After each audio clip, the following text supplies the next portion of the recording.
Kinerja keuangan perseroan melonjak pada kuartal pertama 2026 dengan pendapatan naik lebih dari 232% secara tahunan. Pemirsa, prospek PT Barito Pacific Tbk atau BRPT dinilai masih menunjukkan tren positif hingga akhir 2026. Ya, kontribusi aset energi dan kilang di Singapura serta ekspansi bisnis energi hijau menjadi penopang utama pertumbuhan kinerja perseroan. Kinerja keuangan perseroan melonjak pada kuartal pertama 2026 dengan pendapatan naik lebih dari 232% secara tahunan menjadi 2,57 miliar US dollar.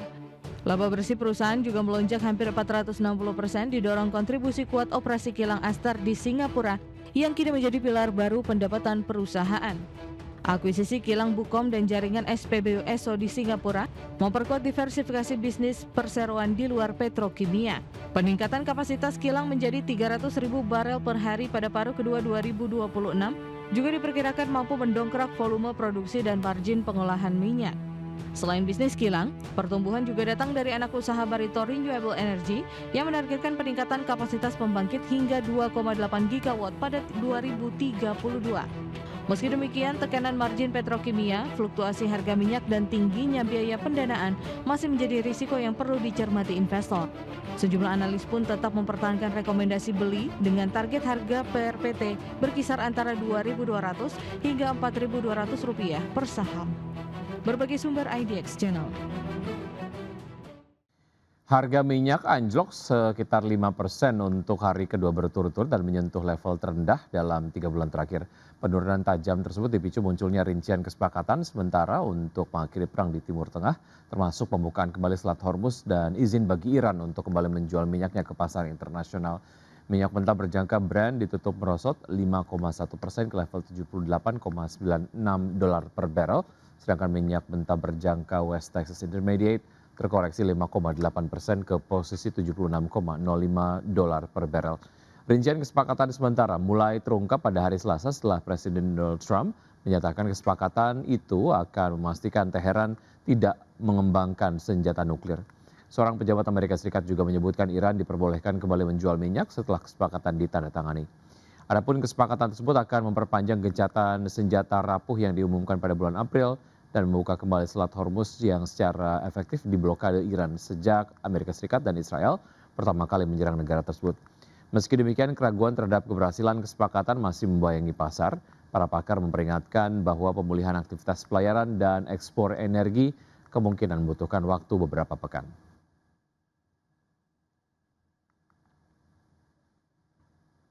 Ya pemirsa, terima kasih Anda masih bersama kami di Market Buzz. PT Pura Delta Lestari Tbk menyetujui pembagian dividen final untuk tahun buku 2025 sebesar Rp795 miliar. Ya, manajemen perseroan menyatakan bahwa pembagian dividen merupakan bagian dari komitmen perseroan dalam memberikan nilai tambah kepada pemegang saham di tengah kinerja keuangan yang tetap solid. PT Pura Delta Lestari Tbk menyetujui pembagian dividen final untuk tahun buku 2025 sebesar Rp795 miliar atau sebesar Rp16,5 per saham. Corporate Secretary PT Pura Delta Lestari Tondi Suwanto menyampaikan bahwa pembagian dividen tersebut merupakan bagian dari komitmen perseroan dalam memberikan nilai tambah kepada pemegang saham di tengah kinerja keuangan yang tetap solid. Berdasarkan keterbukaan informasi yang disampaikan kepada Bursa Efek Indonesia, dividen tunai yang berasal dari laba bersih tahun buku 2025 itu akan dibayarkan kepada pemegang saham yang tercatat dalam daftar pemegang saham pada 26 Juni 2026. Sedangkan pembayaran dividen akan dilakukan pada tanggal 9 Juli 2026. Perseroan menegaskan pembagian dividen didukung oleh kinerja keuangan yang kuat sepanjang 2025. Di tahun lalu, perseroan membukukan laba bersih sebesar Rp800,31 miliar dan selain itu perseroan masih memiliki saldo laba ditahan yang tidak dibatasi penggunaannya sebesar Rp1,39 triliun dan total ekuitas mencapai Rp6,61 triliun per 31 Desember 2025. Berbagai sumber IDX Channel. Pemirsa, rapat umum pemegang saham tahunan PT Bara Multi Sukses Sarana Tbk menyetujui pembagian dividen tunai sebesar $70 juta Amerika Serikat dari laba bersih tahun buku 2025. Iya, nilai dividen tersebut setara dengan Rp486,13 per saham. Dividen tunai ini akan dibayarkan kepada pemegang saham yang tercatat dalam daftar pemegang saham pada tanggal 26 Juni 2026. Adapun pada tahun 2025 lalu, perseroan membukukan laba bersih sebesar 83,98 juta dolar Amerika, turun dibandingkan dengan laba bersih 2024 sebesar 131,55 juta dolar. Melihat raihan laba bersih tahun buku 2025, maka rasio pembagian dividen atau dividen payout ratio mencapai 63,83%. Sementara itu, selain memutuskan pembagian dividen, RUU PST juga menyetujui pengunduran diri dari Jinendra Vardaman Patel selaku Komisaris Perseroan dan juga Jong Uyo selaku Komisaris Perseroan terhitung sejak ditutupnya rapat. Presiden Prabowo Subianto mendorong peningkatan kerjasama strategis antara Indonesia dan Jerman dalam berbagai proyek prioritas nasional. Ya, ajakan tersebut disampaikan saat menerima kunjungan kenegaraan Presiden Republik Federal Jerman Frank-Walter Steinmeier bersama Ibu Negara Elke van den Dender di Istana Merdeka. Dalam pertemuan tersebut, Prabowo menawarkan kepada Jerman untuk berpartisipasi dalam sejumlah program strategis pemerintah Indonesia.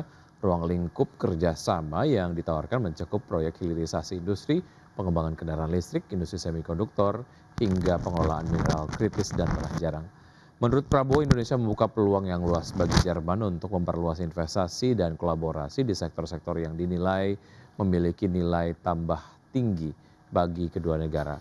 Selain sektor industri dan investasi, Prabowo juga menyampaikan apresiasinya terhadap program Partnering in Business with Germany yang dinilai dapat menjadi wadah untuk memperkuat pengembangan industri UMKM Indonesia melalui kerjasama dengan pelaku usaha Jerman.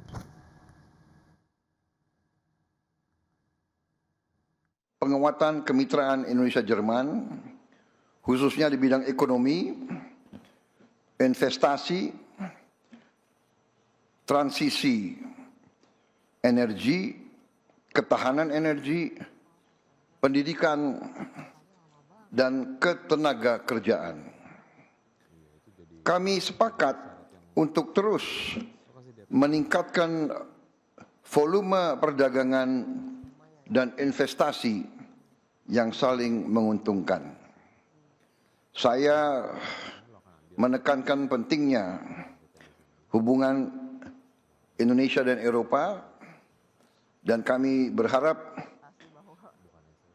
perjanjian Indonesia-European Union (CEPA) bisa mencapai kesimpulan substantif. Ya, pemirsa, kemitraan strategis Indonesia dan Jerman telah terjalin sejak lama, mencatatkan kerjasama perdagangan dan investasi yang cukup positif setiap tahunnya. Ya, tercatat nilai perdagangan Indonesia-Jerman mencapai 124 triliun rupiah per tahun. Pertemuan bilateral Presiden Prabowo Subianto dengan Presiden Republik Federal Jerman Frank-Walter Steinmeier semakin memperkuat hubungan kemitraan strategis kedua negara. Jerman ingin mendorong lebih banyak kerjasama perdagangan dengan Indonesia, dan juga Indonesia ingin membuka berbagai peluang investasi baru yang dapat dimanfaatkan perusahaan-perusahaan Jerman. Berdasarkan data perdagangan awal tahun 2026, total perdagangan Indonesia-Jerman tercatat sebesar 860,6 juta dolar Amerika pada periode Januari hingga Februari, dengan kota Berlin dan Hamburg yang mulai dikembangkan sebagai basis baru untuk perluasan pasar produk Indonesia. Nilai perdagangan bilateral antara Indonesia dan Jerman saat ini mencapai sekitar 7 miliar dolar Amerika atau setara dengan 124 triliun rupiah per tahun. Dengan komoditas perdagangan utama ekspor Indonesia ke Jerman yakni komoditas minyak kelapa sawit, alas kaki, peralatan elektronik, tekstil, karet, serta mesin mekanik. Sementara impor Indonesia dari Jerman yakni produk dan artikel besi baja, mesin listrik, alat optik, serta suku cadang kapal. Selain perdagangan, hubungan ekonomi kedua negara juga diperkuat melalui kemitraan investasi, di mana Jerman menjadikan Indonesia sebagai salah satu tujuan investasi yang menarik di Asia Tenggara. Sebaliknya, Jerman juga ingin mendorong lebih banyak investasi dari Indonesia ke Jerman. Di sisi lain, implementasi Indonesian-European Union Comprehensive Economic Partnership Agreement atau IEU-CEPA berpotensi menjadi pendorong baru bagi peningkatan perdagangan dan investasi kedua negara. Melalui perjanjian tersebut yang rencananya mulai berlaku 2027, sekitar 98% pos tarif akan diturunkan menjadi 0% dalam kurun waktu 10 tahun. Jakarta, Tim Liputan IDX Channel.